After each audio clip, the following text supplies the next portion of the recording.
Hello and welcome to another episode of Pokémath. My name is Stefan Eriksson, and today I've been fortunate enough to have a little interview here with the one and only Control Master Sander Wojcik. And well, for those of you who don't know him, well, I hope this interview would lighten your day a bit and also cast some light on how to, build a control deck, the ins and outs, and, well, try to get a better understanding for this so-called very annoying archetype for a lot of people. But I hope by the end of the interview here today that you would see a little more positive on control decks. But let's see where it takes us. And with that said, Everybody, I would like to welcome you, Sander. Thanks for joining me here yeah, today. thank you. Yeah, no problem. Always a pleasure to talk with you. So I'm Awesome. happy to be here. Yeah, today we're not just going to discuss control decks like we usually do or debate about how to change one single card for the better of the One deck. single card. Yeah. No, today I would like to hear more about your thoughts on control. And but before we get into the actual thoughts on how to build a control deck, could you let the viewers to hear a little about tell about who is Sander Wojcik? Well, hello. I'm Sander Wojcik. You might have maybe seen my results in Pokémon. I'm 26 years old. I live in Amsterdam, where I also study. And just to give some background on how I started, I actually started, playing games, playing TCGs, because my parents played Magic the Gathering. So I kind of started playing the game really young, like when I was like 6 or 7 years old. I just played it without really understanding anything. And then later on, the first pre-release of Pokemon I ever did was the Diamond and Pearl expansion, uh, which is kind of my introduction to, the competitive scene. And from then on out, I just started playing, but I played mostly locally, just in my league and tournaments that were around. And since I live in the Netherlands, everything is really close by, so I could attend a lot of tournaments without traveling much. That's quite an And so, advantage, yeah. yeah, for sure. No, So I just played in the area. Everything's really close by. And at that time, I just played the regular stuff. I played Spiritomb, Gengar deck, and then later on, I just played Luxchomp. I just played whatever. so I it really, was not control decks from day one, I take. no, for sure. But it was also because I was not uh, super invested into it. I just played, and I also played Magic, and I played some Pokemon as well. And then I went to the ECCs, which were the big European tournaments. They were in Arnhem, so it was like 2 hours away from where I lived, which was really nice. And of course, those really helped getting me more enthusiastic about the scene because it was like all these, you know, experienced players coming to the Netherlands, and I could just, play against them and see that there was a lot more depth to the game than I maybe first had imagined.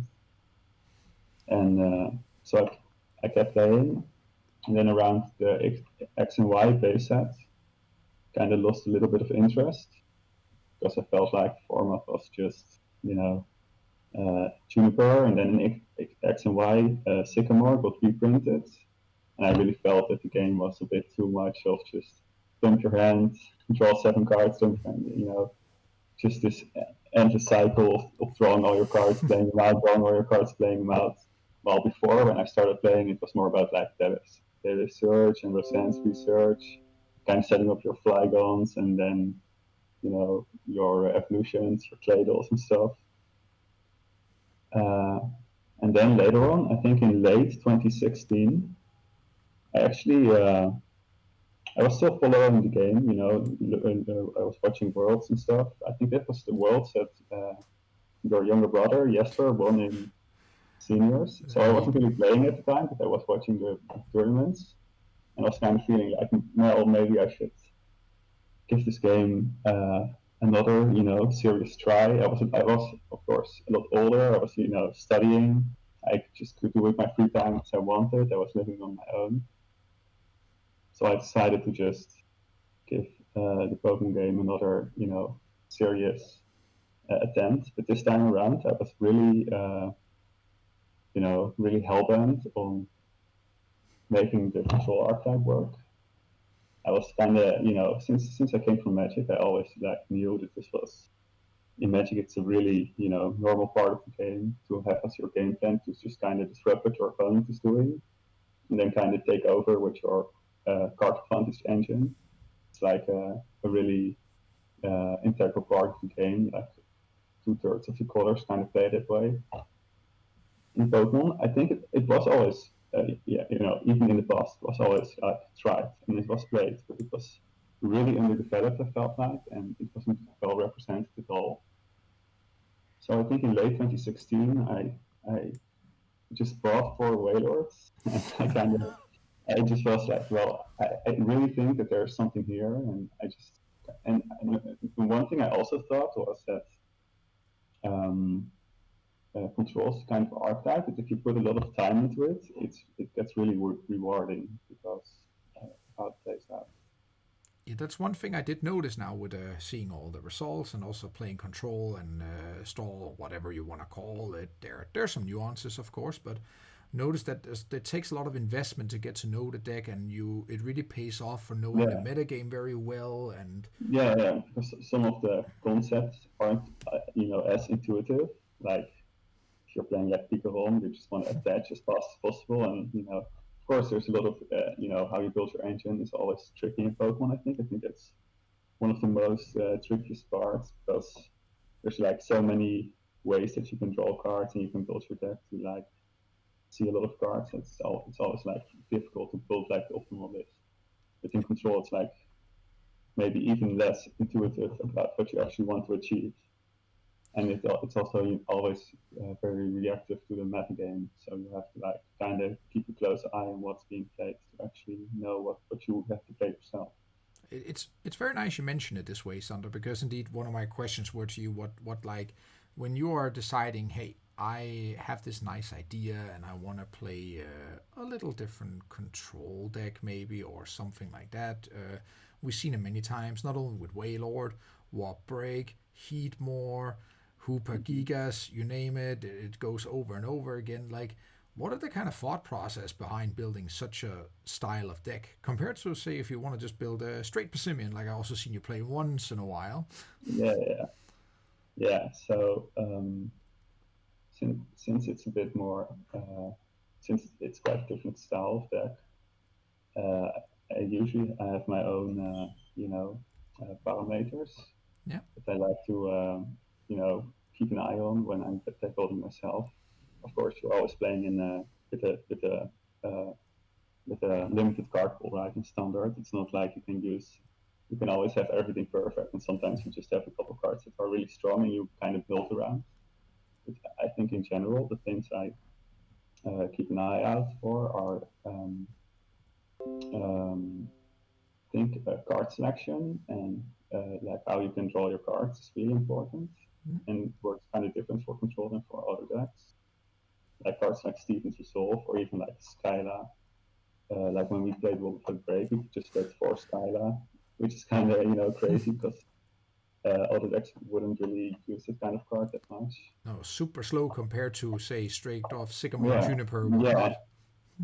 yeah, exactly. And you kind of want to have like this reactive style where you can just pick out the cards that you want to use in the matchup or in the situation and have it be impactful rather than just having it's kind of like quality over quantity a lot of the time when you're being like more reactive you can kind of afford to, and it's That also you're fine with making the I think that's also I think tempo is also kind of important, but tempo works kind of different in control compared to other decks because you are fine with making the second move. Like your opponent is like being the aggressor. You're fine with reacting to what he is doing. yeah, you're playing more reactive than proactive, like you see with many aggressive decks. Like take the whole mighty deck at the moment, ADP, right? They're more Mm-hmm. trying to set the game and not Yeah, reacting to what's happening in the other field. They're just gonna execute their own strategy no matter what. Whereas I've seen it many times, played it myself, and especially when we see you play, it's way to think about how am I gonna react to the potential things my opponent's gonna do. And yeah, and yeah, exactly. And I think when it comes to like tempo, like maybe some cards that you wouldn't really consider tempo cards are more like are actually used for tempo. Like for example, maybe a card like Lily's Pokédoll. I think that is like that really is like a tempo card. You just want to buy some time to like get all your pieces together and get like a get the cards that you want to impact the board. And I think also maybe like when you played with HP Goes, I think Max Potion kind of was like a tempo nullifier. I actually think like a card like Crushing Hammer is also the same. Like these cards aren't like maybe when you're playing ADP and you're thinking about tempo, you're thinking about hitting your metal saucer with your energy switch and finding your water energy so you can alter creation on turn one, which gives you like a whole turn ahead of tempo. And when you're playing Pico you're hoping to like hit your Coco with two energies, so you have as much energy as possible and stuff like that. But that's also why I think like Crushing Hammer is great in Pico because it's kind of like you're not progressing your own board state, but you're just stopping your opponent from progressing, and that kind of is like tempo in like its own way. I think like cards like Max Potion and Lily's Control Yeah, I remember are once used for reading a that. whole section in an article on Pokebeach regarding the whole crushing hammer discussion, if I remember correctly. It's Yeah, yeah, there for was a sure. whole thought process behind sometimes seeing a list where you would play not four crushing hammers, Couple, but just yeah, one, just one. just one or two. Yeah. But that also Oh, brings me no. to something very interesting. So, and like when we played for the last couple of seasons and everything, like could you mention maybe a card or two that's really like a cornerstone in how to build a nice control deck, or really to be able to, like we discussed, just set the tempo, or really give you an advantage in the game? What, mention a really good card here, or a couple. Yeah, yeah. I mean, there's one card that I in particular really like because I think even in control, you can do different styles of control. You can build a control deck that's like more kind of like trying to achieve its own strategy, and you can play a control deck that's a bit more linear, or you can play a control deck that's like super toolboxy. I think my favorite type is the kind of control deck that really tries to drag out the game as long as possible, and then have like a card advantage engine that very slowly, grinds out your opponent. Like when I was playing Waylord, I played one Shaman EX, so I could Sky Return over and over and over and over again because I played 4 Floatstone and Rough Seas, so I could, promote a different Waylord every turn, so I could heal a lot with Rough Seas and just Sky Return a lot. And I played Hippo Raichu. I really, really liked the addition of the Victini, so you could actually, take more than one card every turn on average because you could reflip the double tails. And I think the card that accentuates that the most is Lucamine. I really really like the idea of just you have like your Lucamine and you get like every other turn you basically get a free supporter. And I think that is like a core strategy because I think that is something control also really needs. Like one part of your game plan is stopping your opponents from really achieving what they want to do, but the second part is like when your opponent isn't really capable of, taking a prize every turn or hitting something relevant every turn or even having enough energy to attack every turn. Like that is the first step. But the important second step is like when you're in this game state where your opponent isn't really able to do much. You also want to be, generating your own value. And I think Lucine, when all the Lucine decks like the Wolfwood Break deck, the Vegeta Super, even Steelix, which I also really like, these decks, I think Lucene is really uh, the way that you actually translate uh, you being able to nullify their game plan into a board state, into a long term where you're actually overtaking the resource game, like the war of attrition is actually going in your favor. And Lucene just did it so well. I think that's also why people thought it was really frustrating because it's just a support from your hand. It's not like something you can target down with the boss or anything at No, all. you're right on that. You're hitting Yeah, actually you right can't a very really, important point here. you can't really disrupt the listening. I think that's also why it's also kind of frustrating to play against because it's just who passing that you get this on the board and your opponent's just listening over and over. You can't really interact with it. But I think this, what listening achieved was it did like the thing that control decks want to do to win in the late game so easily and for so little cost that Yeah, I really like, I really like playing the card. I love it. I played it already, like in I played one with me in the Raichu deck, which was actually the first set that it was legal, and I love the card ever since. It's just so good. I can guess if you want to play it over again, you would have played multiple Lucamines if you could back Yeah, then. so I'm playing a bit of expanded now, and I really miss not having listened to the format because I also think it's with search it's kind of it gets a lot better because you can actually play double supporters and you can both use listening for your late game engine, and you can also use it for some tempo, which makes it really strong. But in expanded, search is banned anyway, and listening is also banned, of course. Yeah, That they really had to kind keep a of control on that. yeah, yeah, yeah. And expanded, there are a lot of control bans, which is I think is fine. Kind of makes it fair. Which makes me think right now. Now I heard you mention a lot of decks: Steelix, Hoopa, Wop, you name it. Do you have a favorite of all these, Sander, over the time you've been playing? Um, I think I think it's kind of hard to pick because there's a lot of decks that I kind of put a lot of effort time in. That's one thing. When I kind of came back to the game in like late 2016, I started seeing results, and I also started putting way more time into it. So some of the decks are really, some of the decks went through so many iterations, and then in the end, there's just this one tournament that you're preparing for, and then you kind of make your choice of like which card you want to play, and then if the tournament goes well, it's just very memorable when the deck decisions you made kind of work out, or sometimes they didn't really work out, but it somehow still works. So it's kind of hard to pick, but I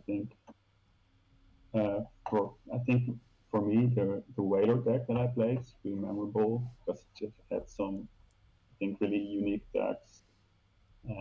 Hidden deck, so obviously it was like the core concept was so simple, just It certainly created a Hidden buzz when somebody heard like, "Oh God, some dude with a Heat More Raichu is making day two." It went like Yeah, I yeah. remember that. I think when I look at like the list I played in the European International 2017, like the core strategy is just hit more Victini and Raichu and Evolution Spray. But then as the more I played it, you could, I played like the Ninja Boy for the circuitry, so you could GX, which exactly was able to beat Carnivore GX. Like it worked out just perfectly. I played like the Jirachi to have a shot against the Gallispel decks, Yeah. which played like Rainbow Energy and a lot of special energy. And I played 4 Field Blowers, and then I played some other.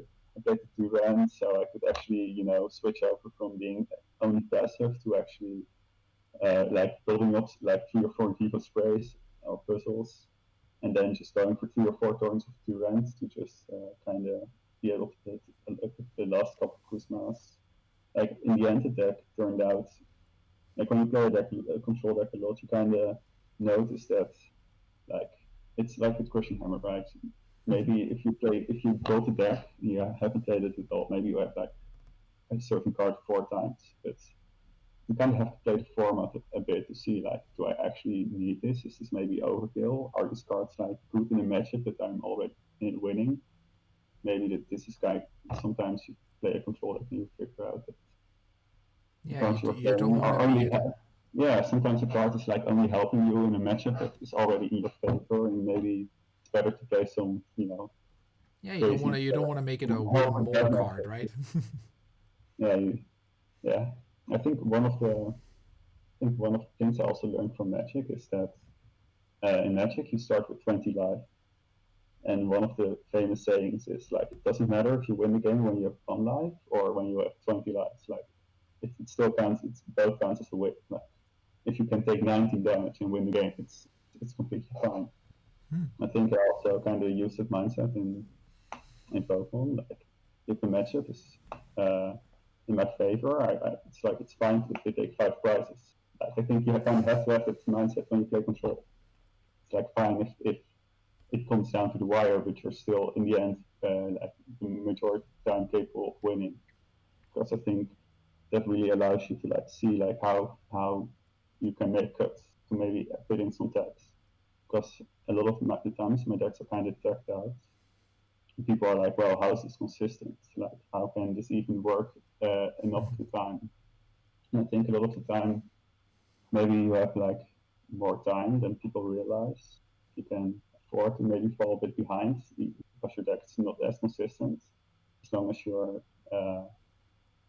in the end, like you have to really think about the late game. How is this going to play out? Are they actually going to be able to take 6 prizes?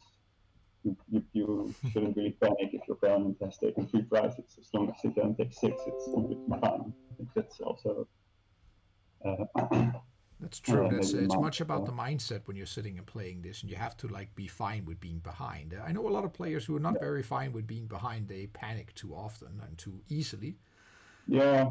I think it's also because if you don't have a lot of experience with control, it's kind of hard to see the long to kind of, like realize how you kind of have to think about how is the game going to look on like turn 10 when you're in turn 2. It's like but I still think it's not like chess where you have to like calculate an insane amount, but No, you but kind of have to think about there's some long term strategy to it here. Yeah, I get yeah. that. Um, Yeah.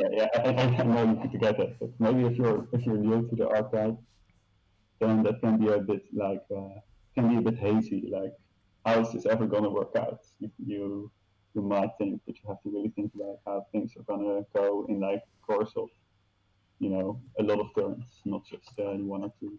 which yeah, it brings me to like so let's put the clock a little forward and go to like today. Suppose you want to play a standard event today. Like what is the current state of control right now actually? Like what do you think? Like I think Lusamine is not around well, anymore in standard, this and one is not around. There are I think control. There are a couple of results that controls have. I think the best of one format that people use online. Usually the tournaments are like 7 or 8 rounds of best of one, yeah. and then a top cut. I think that makes it kind of difficult because best of one also is accompanied by 30 minutes or sometimes even less because you have to wait for your opponent to check in, and then you have to go into PTGCO and actually start up the game. Yeah, so I can see And that then the current is pretty difficult. Yeah, I think it's not that I yeah, don't want to cut the discussion short on this, but I can see this is also open up for a complete other discussion of online versus offline play. yeah, Uh, and how time is used. yeah, But I indeed, think and that's a mhm, very big thing here. Um,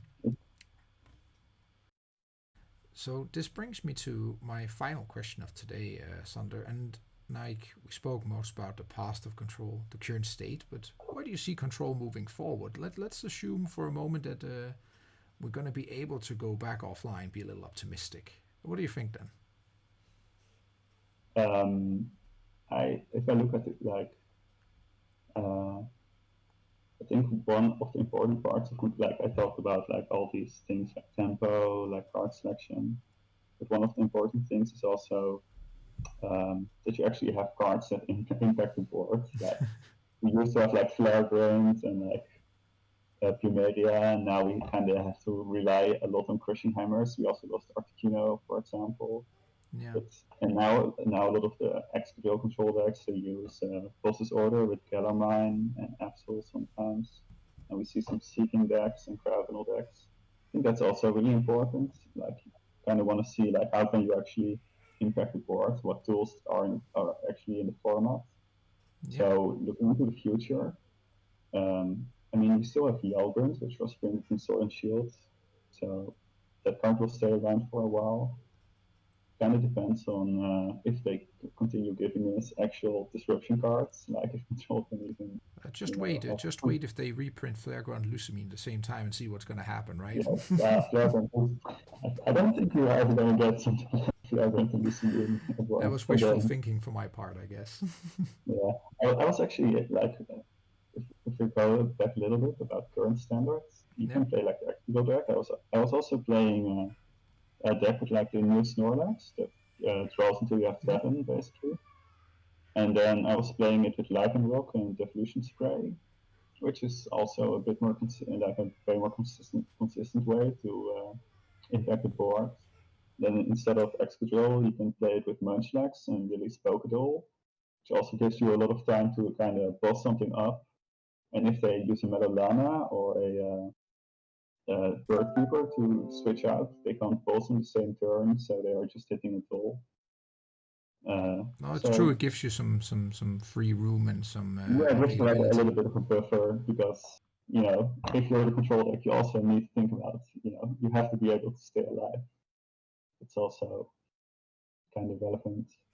Yeah, Um, it's how the whole game developed around control. It's really interesting to hear, Sander.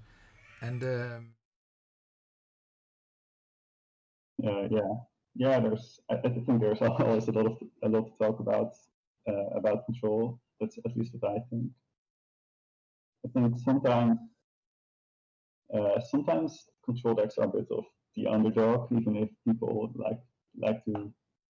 Not everybody likes control, but I think a lot of the time, especially in standard, it's not even that strong. Like if you compare it to like cards like Picarom, Station with Metal Saucer, ADP, like these decks have all great. Like there's also Vikavolt.